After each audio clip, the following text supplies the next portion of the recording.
2, 1. Hey everyone, Mackenzie Huff here from Oak Grove Upper Elementary.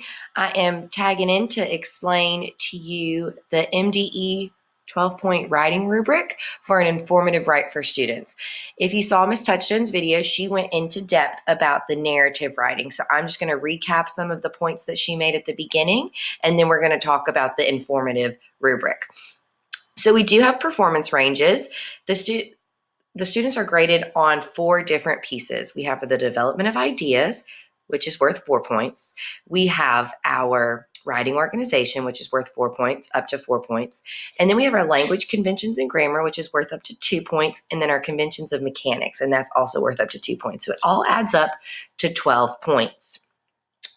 If they make a 12 out of 12, they are an advanced student. This means that they fully understand the standards that were taught in their English language arts class this year, and they're actually pushing them. They're going farther. They're deep in those standards. They're really starting to use the grade above them standards.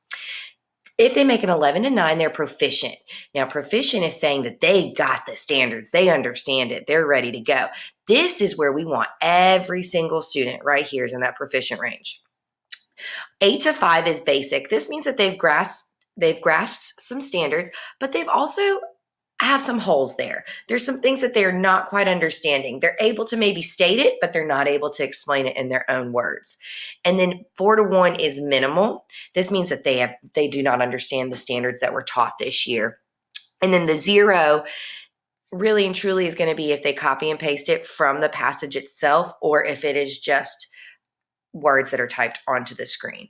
So this is just our performance range that our students will fall under. This is our rubric that we use. You might have seen this in your signed paper folders. This is our rubric that we use to grade our papers. It looks very similar to the narrative one, but we have added some things. We've tweaked some things based off of what the writings actually need and what we're looking for each one.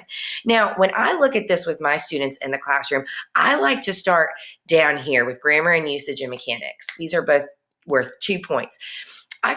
This is my writing family, this whole rubric. This is my writing family. And I call these 2 down here, these are my babies of the family. So we've got grammar and usage. This is looking at your tone, your word choice, and your sentences. This is looking for, is the speaker, is the writer writing in a way that is on their level? Are they writing in a way that is 4th or 5th grade? Are they writing with a vocabulary that is advanced, that is using different types of words, synonyms for words, so it's not repetitive, and using sentences that are compound, complex, simple? That's helping the reader become more interested. That's helping the reader get hooked into their writing. This is big. So this is my baby number 1. Then you come down here to baby number 2. This is your mechanics. Oh my gosh, if we do not love looking at the mechanics. This is your punctuation, your capitalization, and your spelling. Now, your punctuation, are you making sure that there is an end punctuation mark at every end of the sentence? Are you making sure that your commas are in the right place? And then your capitalization, is the beginning of the sentence capitalized? Are important names capitalized? Are we making sure we check that? Now, spelling. We're not looking for 100% perfect spelling. What we're looking for is, did you sound it out and did you get close to it? If I'm reading your paper and I read that word, would I be able to sound it out and get the same word that you were trying to get your reader to understand? So that's where you can get 4 points right off the bat. Boom.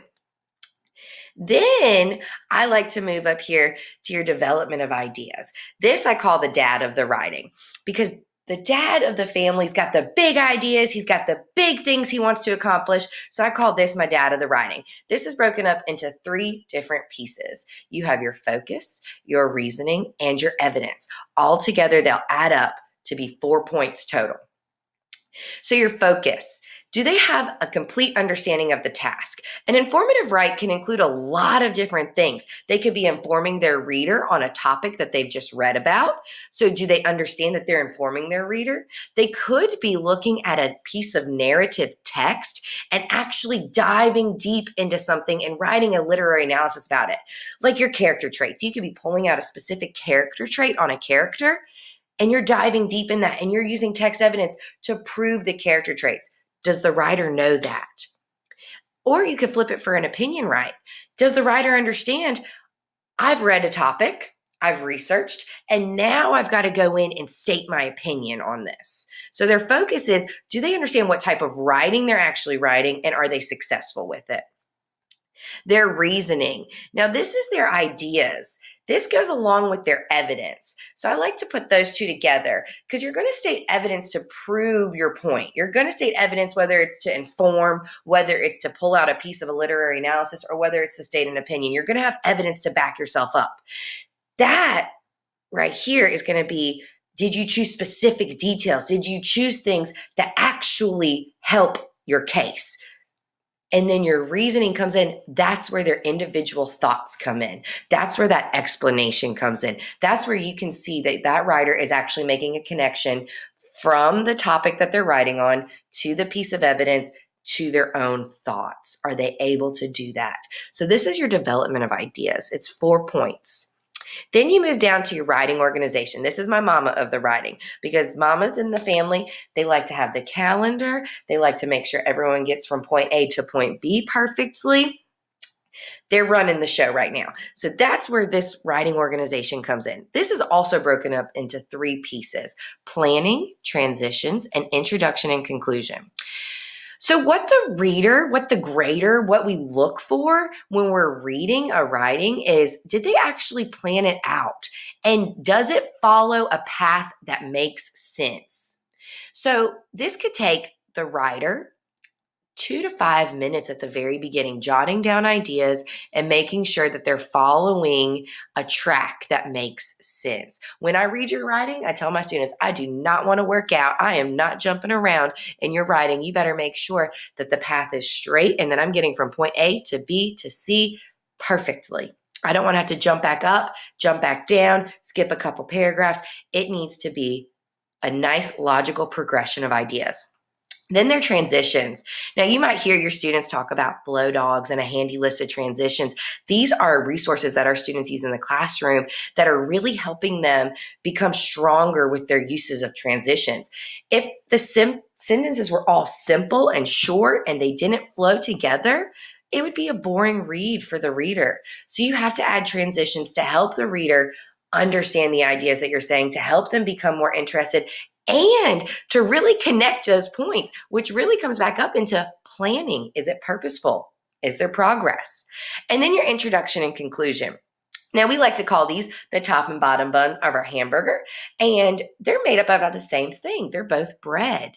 So when we are looking at an introduction and a conclusion, they should have the same components to them, but they should not be word for word exactly the same. So we really look to see, did they hook the reader? Is there background information? Is there a thesis statement up in the introduction? And then when they come down to conclude it, have they talked about a lesson that they've learned, and have they made that connection back to their thesis statement? Have they wrapped up their writing? If they don't feel that they can wrap up their writing, they might need to add another body paragraph in there to really make sure that they've closed it out. So this is our informative writing rubric for the MDE MAP testing. This is out of 12 points. So if they get 4 points in these 2 and then 2 points down here at the bottom, they'll have received a 12 on this writing. If you have any questions, please let us know. All right, thanks. Bye.